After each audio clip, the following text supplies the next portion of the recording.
Pues hermanos y amigos, bienvenidos una semana más a este estudio que estamos haciendo en el libro de los jueces. Por tanto, vamos a entrar ya esta semana en el capítulo 12 y antes de empezar el estudio vamos a poner este tiempo en manos del Señor, nuestro Dios y nuestro Padre Celestial. Gracias por los medios que nos das para poder tener cada semana este estudio, que es alimento espiritual para nuestras almas, que es conocimiento también de tu palabra y de los hechos que hoy en día son ejemplo para nosotros de lo que le sucedió a tu pueblo. Pedimos que tu Espíritu Santo nos guíe en la exposición, también en el entendimiento, y que este tiempo sea de provecho para cada uno conforme a tu voluntad. Te lo pedimos en el nombre de Jesús. Amén. Vamos a leer entonces en el capítulo 12 de Jueces los 7 primeros versículos. Capítulo 12 de Jueces, 7 primeros versículos. Dice así la palabra de Dios. Entonces se reunieron los varones de Efraín y pasaron hacia el norte y dijeron a Jefté: ¿por qué fuiste a hacer guerra contra los hijos de Amón y no nos llamaste para que fuéramos contigo? Nosotros quemaremos tu casa contigo. Y Jefté les respondió: yo y mi pueblo teníamos una gran contienda con los hijos de Amón, y os llamé, y no me defendisteis de su mano. Viendo pues que no me defendíais, arriesgué mi vida y pasé contra los hijos de Amón, y Jehová me los entregó. ¿Por qué pues habéis subido hoy contra mí para pelear conmigo? Entonces reunió Jefté a todos los varones de Galaad y peleó contra Efraín.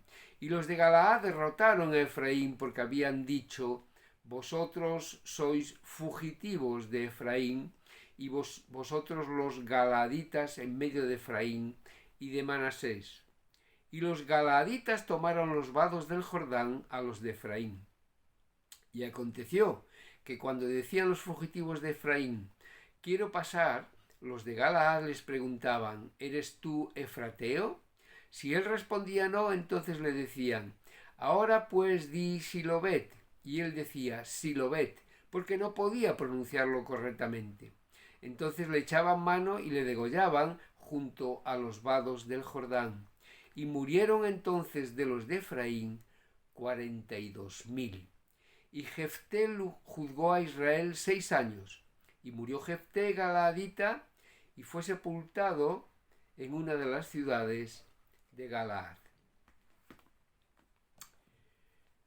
Enlazando con el estudio del martes pasado, recordamos las palabras de Jefté en el capítulo 11, los versículos 30 y 31, donde dice: y Jefté hizo voto a Jehová diciendo: si entregares a los amonitas en mis manos, cualquiera que saliere de las puertas de mi casa a recibirme, cuando regrese victorioso de los amonitas, será de Jehová, y lo ofreceré en holocausto. Jefté hizo un voto al Señor que finalmente desembocó en lo que se llama la tragedia de Jefté, como consecuencia de que Jefté no tuvo en cuenta lo que decía la palabra de Dios referente a los votos y, mucho más duro, a los sacrificios humanos. José nos leyó el pasaje de Eclesiastés en el capítulo 5, que hace referencia a lo que Jefté conocía de su Biblia, que era el Pentateuco. Los 5 primeros libros de la Biblia era lo que ellos utilizaban en aquella época. Podemos ver un par de ejemplos en la Biblia de Jefté, concretamente en el libro de Números, en el capítulo 30, leemos en el versículo 2: cuando alguno hiciere voto a Jehová o hiciere juramento ligando su alma con obligación, no quebrantará su palabra, hará conforme a todo lo que salió de su boca. Y también en Deuteronomio tenemos más versículos. Podemos leer 3 versículos del capítulo 23, Deuteronomio 23, los versículos 21 al 23, que dicen: Cuando haces voto a Jehová tu Dios, no tardes en pagarlo, porque ciertamente lo demandará Jehová tu Dios de ti, y sería pecado en ti. Mas cuando te abstengas de prometer, no habrá en ti pecado. Pero lo que hubiere salido de tus labios, lo guardarás y lo cumplirás, conforme lo prometiste a Jehová tu Dios, pagando la ofrenda voluntaria que prometiste con tu boca. Evidentemente, el trágico voto de Jefté no fue nada agradable a los ojos de Dios. Por eso tenemos aquí una lección muy importante, la de ser cuidadosos con nuestras palabras, máxime cuando le hacemos un voto, una promesa a Dios, como ya nos comentó el hermano la semana pasada. El Salmo 141, en su versículo 3, nos da un consejo.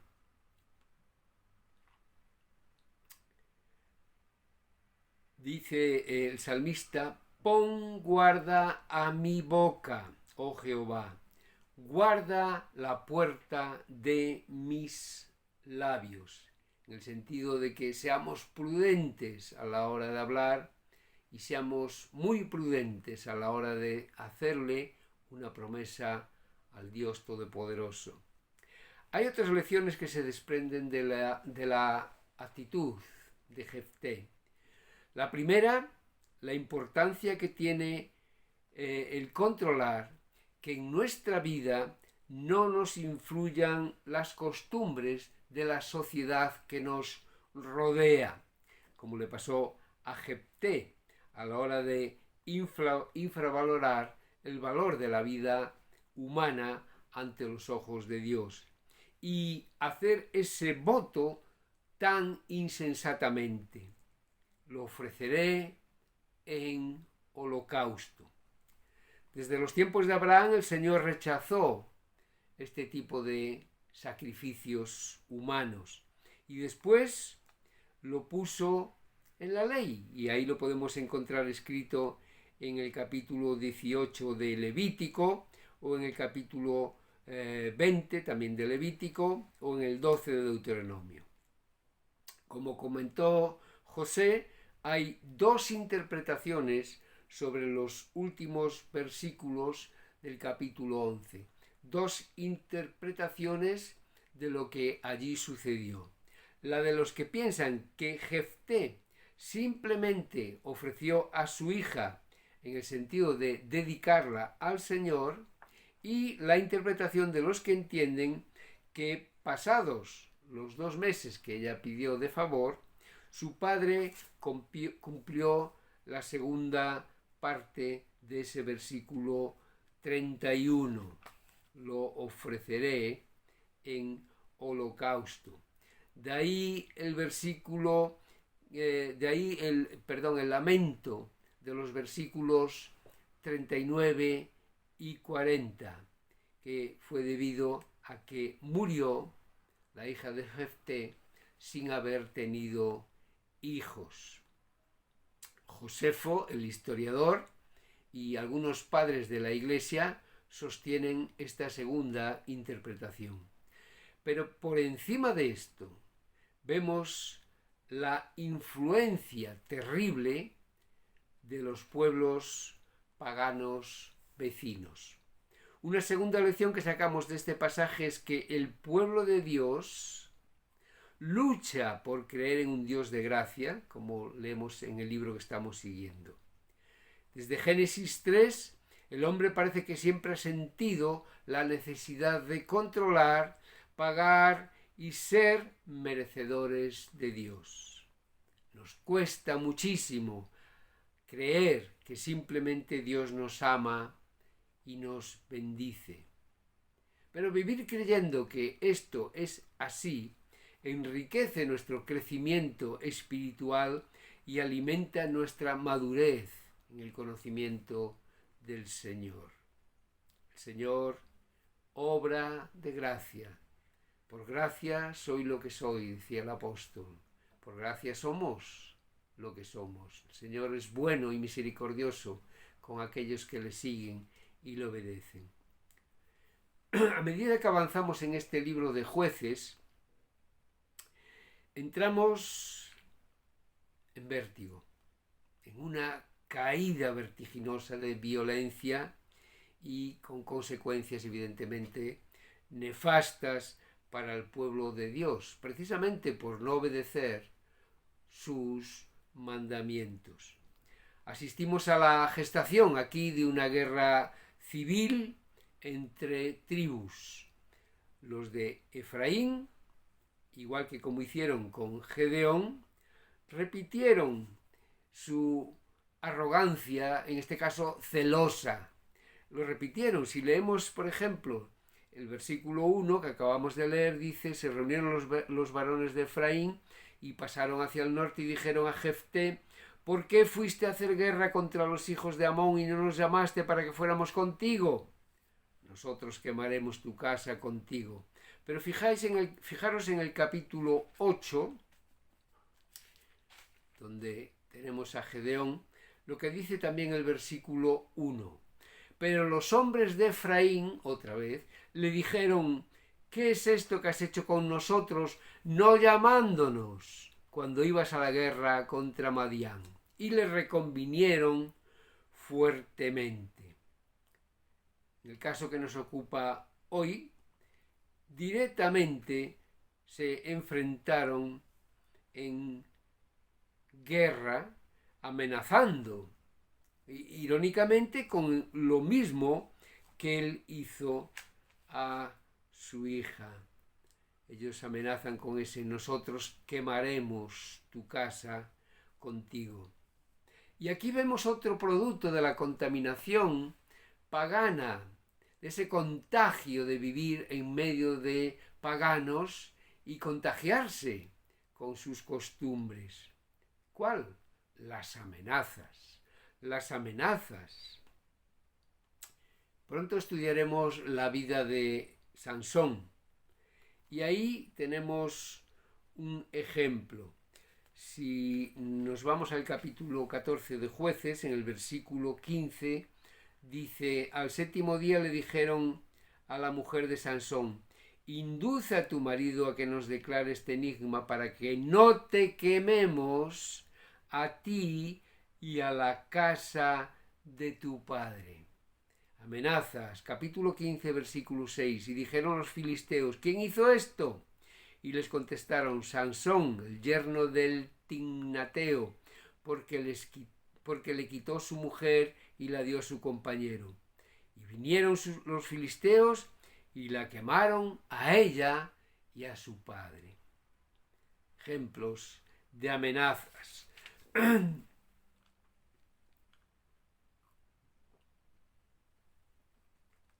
A diferencia de Gedeón, del caso de Gedeón, Jefté no les da a los efratas una respuesta pacifista.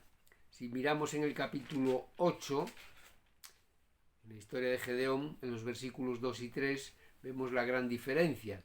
Gedeón dice: a los cuales él respondió: ¿qué he hecho yo ahora comparado con vosotros? ¿No es el rebusco de Efraín mejor que la vendimia de Abiezer? Dios ha entregado en vuestras manos a Oreb y a Zeeb, príncipes de Madián.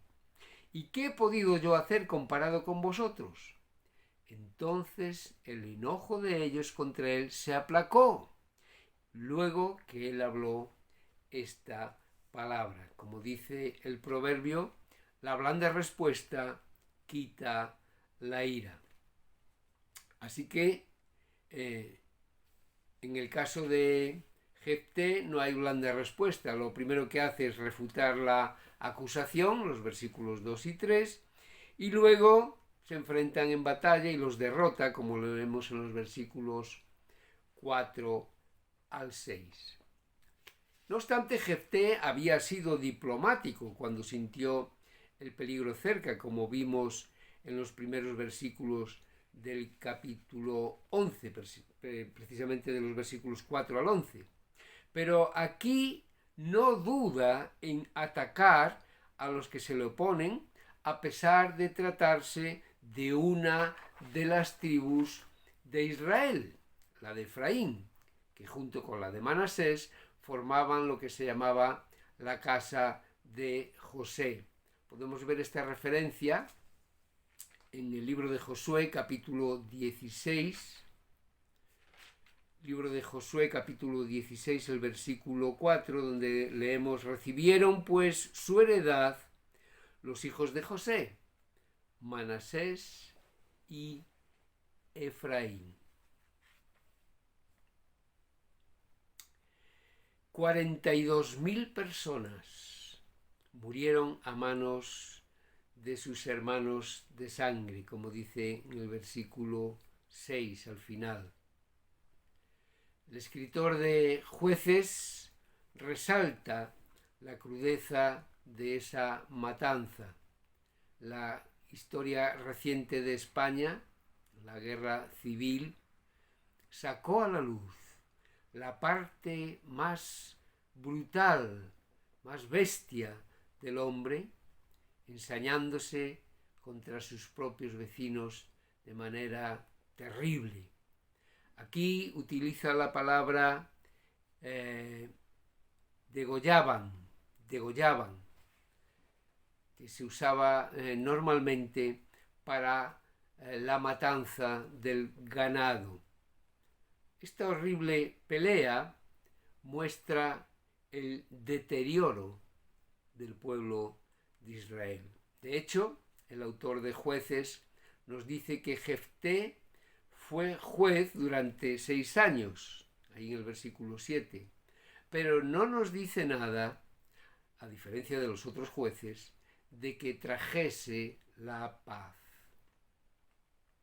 Quiero leer un versículo para sacar una lección más de este cuadro de división entre las tribus de Israel.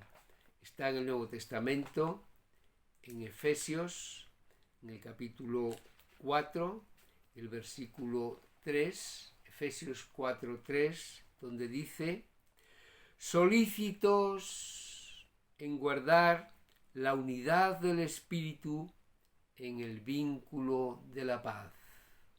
Hermanos, estemos solícitos en guardar la unidad del Espíritu en el vínculo de la paz.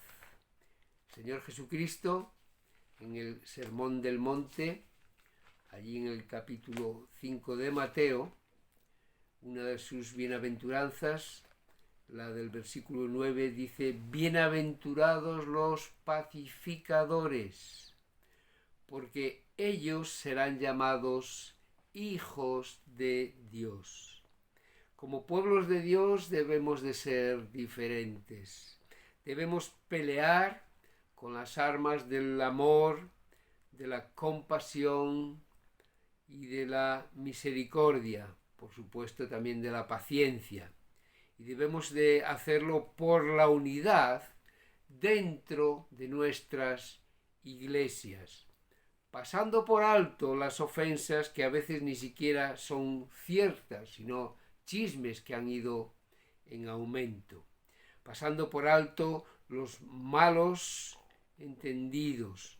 No tengamos prisa por juzgar a los hermanos, pero sí seamos diligentes, como dicen Efesios, en apagar las críticas y los chismorreos. Fortalezcamos el vínculo de la paz, perdonándonos y bendiciéndonos los unos a los otros, con buen testimonio delante de los hombres de que somos hijos de Dios. Pues hasta aquí llegamos con este estudio, que espero que sea de mucha bendición y que el Señor nos ayude a que estos ejemplos que tenemos del pueblo de Israel de hace tantísimo tiempo, tantísimos siglos, sean hoy un ejemplo para nosotros para que no caigamos en sus mismos errores. Amén, que así sea.